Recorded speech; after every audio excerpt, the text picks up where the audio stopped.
Inquisitor Kroyle is a new horseman?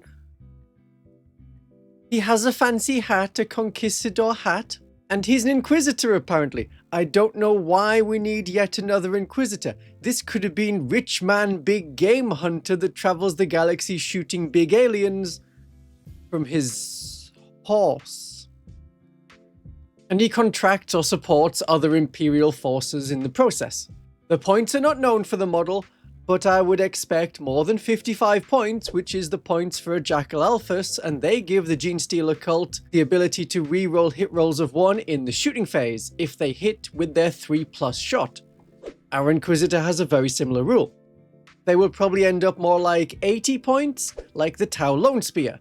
You make a ranged attack, but then certain units can re-roll hit rolls against the same target.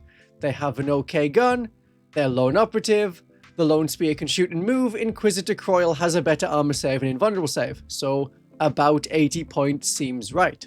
Okay, so why is the Sniper, Horse, Rider, Inquisitor great for Imperial Agent armies, but really underperforming when allied into other Imperial forces like Space Marines and Battle Sisters?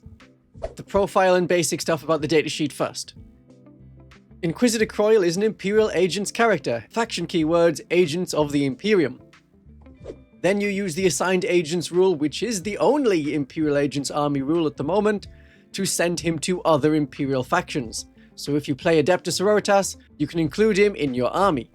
He's an epic hero, so you can only have one, you can't give him any enhancements. He's mounted, so he'll have to go around terrain, you can't move through it like infantry can. He has grenades. That may be one of the main ways he's causing damage, if he ends up getting that close. He's Ordo Xenos, so any Ordo Xenos keyword things will trigger with him. You'll find that there's not many Ordo Xenos things. The Ordo Xenos detachment focuses on the Death Watch, rather than anything Ordo Xenos. He's an Inquisitor, so anything referring to Inquisitors will affect him, and otherwise his name is just Kroyle. I'm pretty sure that should be Inquisitor, Inquisitor Kroyle, so he has his own name as his keywords. Like at the start of 10th edition, some dreadnoughts were like Ironclad Dreadnought, Dreadnought. Other dreadnoughts didn't have the keyword Dreadnought, which means they weren't affected by things specifying the Dreadnought keyword. He has pretty low defense for 10th edition, toughness 4, 6 wounds, 3+ save with a 4+ invulnerable save. He's a character, basically a Space Marine character, but he's got no bodyguard, he can't join any units. He's lone operative, so he can't be shot outside of 12 inches, and he can scout 6, so you can get a little bit closer if you really want to, if you know you're going first. Or if there's an enemy unit that can rush up the board very quickly because they infiltrated, you can get him out of the way. Try and keep at least 12 inches between you and the enemy in the first turn. The basic weapons, there's a pistol. It's a pistol. You fire the pistol if you don't want to fire the Tox-cycler massive sniper gun. It's fine as a pistol. If you had a couple of Chaos Space Marines around you, you would fire the stub carbine rather than the Tox-cycler because you could potentially kill more of them.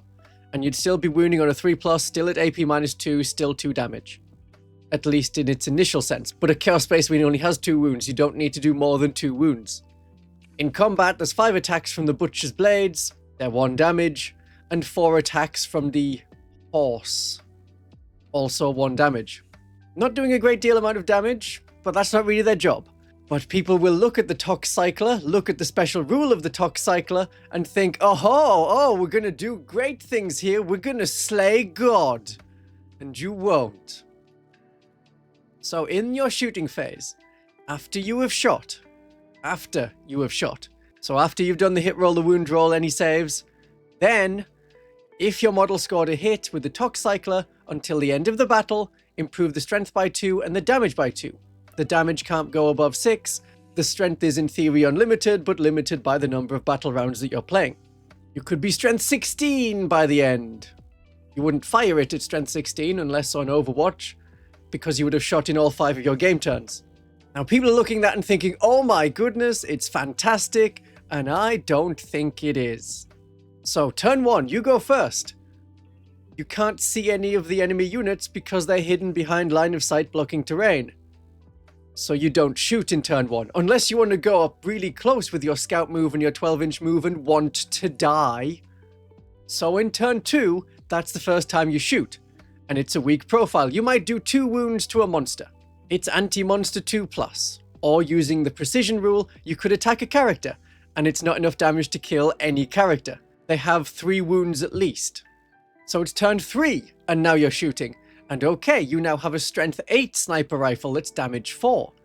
Now you can shoot a character that's on the weak side. Be ready to use a command reroll as you roll a 1 to hit. This is the law for Vindicares, it's going to be the law for this guy as well. You only get 1 shot. Instead of thinking you're going to hunt a Primarch, which is a monster, in battle round 5 with your damage 8, strength 10, 1 shot, because if you hit, they're going to reroll their invulnerable save, or their 2+ save with the benefit of cover, meaning they have a 3+ save. You're not going to take down a Primarch, even if you wound them on a 2, with 1 shot. Other big things that are vehicles? Nope, you'll be wounding them on 5s. And if you build up enough strength, then by turn 4, you'll be wounding them on 3s. Can you keep this guy alive for long enough? That's the problem. And because of his other ability, the enemy will want to destroy him. So forget using the gun to increase his strength and damage and eventually be able to take down something substantial. Hey, maybe you can kill a character in battle round 3 or 4. But use the gun to trigger the On My Signal Fire ability. It sounds great as well, but it's much more limited than you think. After your unit is shot, so you've done the hit roll, wound roll, saves and stuff, then you can pick an enemy unit hit by those attacks. Well, you can only fire at 1 unit. You either use the Tox-cycler to shoot at one thing, or you use the stub carbine to shoot at one thing. Because it's a pistol, you can't fire both. He's not a vehicle, he's only mounted on a horse. So you'll be firing 1 weapon, and then each time an Agents in the Imperium or Imperium infantry battle line model from your army makes an attack that targets that enemy unit, you can reroll the hit roll. Okay, it's kinda like an Oath of Moment. There are so many limitations that you may not have seen on first reading. It is only Imperium infantry battle line models. Attached characters don't get the rerolls. Sure, keywords are shared in an attached unit until something affects only models with that keyword. Not units, not models within a unit. This is models only. It's only on battle line units, and only infantry battle line units. So if you're somehow able to make some Space Marine Bikers battle line, they're mounted, not infantry, they won't get to reroll hit rolls. And it's battle line only, so no Exorcist with full rerolls to hit, or Imperial Guard artillery regiments homing in with full rerolls to hit. They're not battle line. It's the basic troops of a faction, so if you're playing with 60 Battle Sisters, that's good. If you want to focus on that side, on that battle line side, so if you're playing the Bastion Task Force, that gives a lot of benefits to battle line units, that's good. And also, if that army wants to shoot lots. This is shooting only. So the dreams of 20+ Black Templars getting an Oath of Moment again just died before you get to the charge phase. It only lasts for the shooting phase. So there is very, very limited usefulness for Imperium armies. However, if you're playing Agents of the Imperium, and this is an Agents of the Imperium character, well, you're playing Agents of the Imperium. Are you sure you wanted to play Agents of the Imperium? It's fun. It's a challenge. But this is where you're going to use him. Because then all Imperium Agents units get to reroll their hit rolls against that one enemy unit in the shooting phase. You don't need it so much for the Death Watch, as they have reroll hit rolls of 1, or they get to reroll all their hit rolls if you're fighting against an alien faction, something that isn't Imperium keyword or Chaos keyword. The veteran kill team rarely has the guns beside a couple of frag cannons that you would want to get the rerolls on. It's better for the Aquila kill team with its assortment of guns and some precision pistols and a sniper. I like this sniper. 2 shots at damage 2, so those shots may be able to finish off a character injured by Kroyle. Even better if you're using the Ordo Xenos detachment for the Death Watch, because those full rerolls to hit can be used to get more lethal hits or sustained hits as you reroll the hit roll. It won't work with the Purgatus tactics in the Ordo Xenos detachment, because those precision attacks are in critical wounds. That's different to the Black Spear task force. So there's some good for the Death Watch. It's like they get Oath of Moment even though they're not in the Space Marine army. Except when they are. But don't worry about that. This is Imperial Agents. Even though he's Auto Xenos, there's only one stratagem for the Auto Xenos Inquisitor, which lets him leave the board and be set up deep striking wherever he wants within, within the rules, more than 9 inches from the enemy, next turn. The stratagem makes him come back next turn. Then he can shoot something. Inquisitor Kroyle's shot would be good for legend support, like units that shoot a lot, such as the Proteus kill team and its 3 Terminators with missiles. They don't get the reroll hit rolls of 1 or full rerolls to hit, so getting that would be very useful for them. Or in our many other Imperial Agents units, a squad of Navy Breachers that have an Inquisitor. That's a very good combo, I suggest it. Now they get full rerolls to hit and full rerolls to wound because of their unit ability, even on their plasma gun that's only AP -1. And you have an Inquisitor in the squad along with the Navy Breachers, because they can throw a grenade up to 18 inches away, and the Inquisitor lets them get a command point back on a 3+, so it often is a free grenade. And because of their unit ability that affects all models in the unit, the Inquisitor can get full rerolls to wound on their Psychic Shockwave, devastating wounds, and low strength, so you probably want to reroll anything that's not a 6. And it doesn't matter that Kroyle's reroll hit rolls doesn't affect the other Inquisitor, because their Psychic Shockwave auto hits. So maybe the Navy Breachers can do a bit more damage. In the Imperialis fleet that you're probably playing, use the Close Quarters Barrage. +1 strength, +1 armor penetration.